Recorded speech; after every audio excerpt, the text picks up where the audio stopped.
വിശുദ്ധ കുരിശിൻ്റെ അടയാളത്താൽ ഞങ്ങളുടെ ശത്രുക്കളിൽ നിന്ന് ഞങ്ങളെ രക്ഷിക്കണമേ.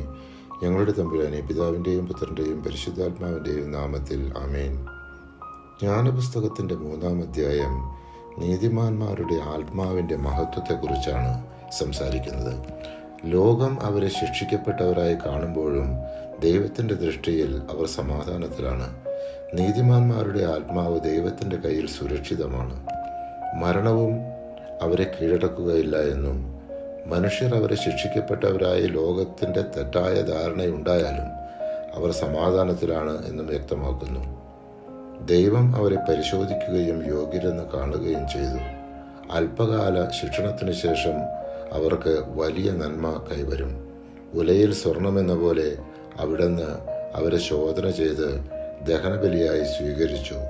ജ്ഞാനപുസ്തകം 3-ാം അധ്യായം 5-6 തിരുവചനങ്ങൾ. ജ്ഞാനപുസ്തകത്തിൻ്റെ 4-ാം അധ്യായം നമ്മെ പഠിപ്പിക്കുന്നത് ദൈവഭക്തിയോടെയുള്ള ജീവിതം ദീർഘായുസിനേക്കാൾ വിലപ്പെട്ടതാണെന്നും നീതിമാന്മാർ ചെറുപ്പത്തിൽ മരിച്ചാലും ദൈവത്തിൻ്റെ അടുക്കൽ സുരക്ഷിതരാണ് എന്നും ദുഷ്ടരുടെ ജീവിതം എത്ര ദീർഘമായാലും ശൂന്യവും നാശത്തിലേക്കുമാണ് എന്നതാണ്. നീതിയുടെ ജീവിതം അമരത്വം കൊണ്ടുവരുന്നു. ദീർഘായുസല്ല മഹത്വത്തിൻ്റെ അളവുകോൽ. ജ്ഞാനം 4-ാം അധ്യായം 1-ാം തിരുവചനം.